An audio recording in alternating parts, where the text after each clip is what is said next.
21 जून सोमवार से देश के हर राज्य में 18 वर्ष से ऊपर की उम्र के सभी नागरिकों के लिए भारत सरकार राज्यों को मुफ्त वैक्सीन मुहैया कराएगी।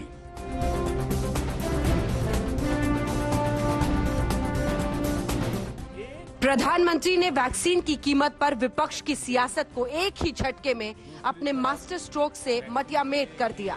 लेकिन बिना सियासी दांवपेच के विपक्ष का वजूद कहां? पीएम के ऐलान के बाद कांग्रेस ने प्राइवेट अस्पतालों के बहाने छाती पीटना शुरू कर दिया।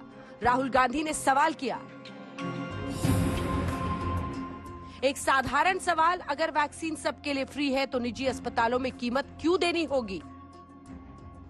जिस देश के अंदर 6 करोड़ लोग इनकम टैक्स रिटर्न्स फाइल करते हों और 1.5 करोड़ लोग सिर्फ इनकम टैक्स देते हों, वहां 25 करोड़ लोगों के लिए पैसा देकर वैक्सीन लगवानी पड़ेगी। प्रधानमंत्री जी, क्या इसके अंदर कोई घोटाला नहीं है? मेरी इत्तला है कि इसके अंदर बड़ा घोटाला है। बड़े हॉस्पिटल से बड़ा पैसा लिया गया। मैं पूरी जिम्मेदारी के साथ ये बात कह रहा हूं ताकि वो मुनाफा कमा सके। क्यों नहीं किया, फिर कहेंगे क्यों किया। तो ये कब, क्यों और कहां की जो कहानी है ये अपने तक रखें। क्या ये चाहते हैं कि लोगों का फ्री वैक्सीनेशन ना हो? क्या ये चाहते हैं क्या कि जो गरीबों को, कमजोर तबकों को फ्री राशन दिया जा रहा है पिछले 1 साल से, वो बंद कर दिया जाए? क्या चाहते हैं ये?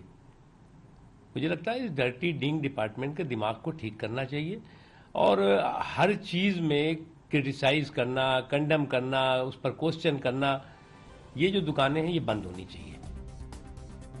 वैसे राहुल ने जो सवाल पूछे हैं उसका जवाब प्रधानमंत्री ने उसी वक्त दे दिया था जब वो फ्री वैक्सीन का ऐलान कर रहे थे। कुल वैक्सीन उत्पादन का 25% निजी अस्पताल खरीदेंगे और फिर वो वैक्सीन लोगों तक कीमत वसूलने के बाद पहुंचेगी। जो व्यक्ति मुफ्त में वैक्सीन नहीं लगवाना चाहते, प्राइवेट अस्पताल में वैक्सीन लगवाना चाहते हैं, उनका भी ध्यान रखा गया है। देश में बन रही वैक्सीन में से 25% प्राइवेट सेक्टर के अस्पताल सीधे ले पाए, ये व्यवस्था जारी रहेगी। दरअसल विपक्ष को सूझ नहीं रहा कि पीएम मोदी के मास्टर स्ट्रोक का क्या जवाब दिया जाए, इसलिए कभी स्टंट बताती है तो कभी कुछ और। 6 महीने में 3 बार टीकाकरण की नीति को बदलकर लाखों लोगों की जिंदगियां और कोरोना संक्रमित होने के लिए क्या प्रधानमंत्री मोदी जी को सीधे सीधे जिम्मेवार ठहराया नहीं जाना चाहिए? मोदी जी ने ये अभी भी कर दिया कि 25% वैक्सीन प्राइवेट सेक्टर खरीदेगा। यानी अगर आप 30 से 40 करोड़ हिंदुस्तान के मध्यम वर्ग के लोग हैं तो आपके लिए टीकाकरण आज भी मुफ्त नहीं। अब विपक्ष के सन्नाटे की एक और बानगी देखिए। वैक्सीन को बीजेपी की वैक्सीन बताने वाले समाजवादी पार्टी के अध्यक्ष अखिलेश यादव अब वैक्सीन को सरकार की वैक्सीन बता रहे हैं। पहले सुनिए अखिलेश ने उस वक्त क्या कहा था जब मोदी सरकार ने देश में वैक्सीन को इजाजत दी थी। देखिए, मैं तो नहीं लगवाऊंगा अभी वैक्सीन, मैंने अपनी बात कह दी, और वो भी बीजेपी लगाएगी उसका भरोसा करूंगा मैं? अरे जाओ भाई, अरे अपनी सरकार आएगी सबको फ्री वैक्सीन लगेगी।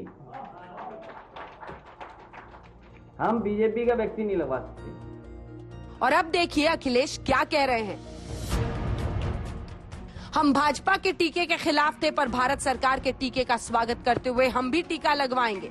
वह टीके की कमी से जो लोग लगवा नहीं सके थे उनसे भी लगवाने की अपील करते हैं। नहीं, देखिए, जो स्वार्थ की राजनीति करता है व्यक्ति, तो वो अपने स्वार्थ के लिए लोगों के साथ छल भी करते हैं, भ्रमित भी करते हैं। अखिलेश यादव जी ने इसमें ही डिग्री ले रखी है और इसी कारण उन्होंने इस प्रकार की बयानबाजी करी और यू टर्न भी मारा है। लेकिन जो यू टर्न जिस प्रकार के मारते हैं, स्वार्थ की राजनीति करते हैं, तो उनको मुंह की भी खानी पड़ती है और थूक के चाटना भी पड़ता है। तो ये दोनों बयान जो हैं अखिलेश यादव जी को दर्शाता है कि उन्होंने थूक के चाटा है। समाजवादी पार्टी जो भारतीय जनता पार्टी टीके पर राजनीति कर रही थी, तो बीजेपी का जो टीका था उसके खिलाफ थे। जो देश का टीका है, जो भारत सरकार का टीका है, हम उसके खिलाफ कभी नहीं रहे और हमारे नेता ने स्पष्ट किया है कि हम भी भारत का टीका लगवाएंगे। दरअसल हुआ ये कि सोमवार को अखिलेश के पिताजी यानी माननीय नेताजी ने लखनऊ के अस्पताल में टीका लगवा लिया और तस्वीरें सोशल मीडिया पर डाल दी, जिसके बाद बीजेपी ने अखिलेश से पूछ लिया कि उनके पिता ने तो बीजेपी की वैक्सीन लगवा ली, अब वो लगवाएंगे कि नहीं। चौतरफा घिरे अखिलेश अब बैकफुट पर आए और टीके को भारत सरकार की वैक्सीन बताना शुरू कर दिया। जब से भारत में वैक्सीन पर काम शुरू हुआ, तभी से कुछ लोगों द्वारा ऐसी बातें कही गई जिससे आम लोगों के मन में शंका पैदा हो। आज तक ब्यूरो।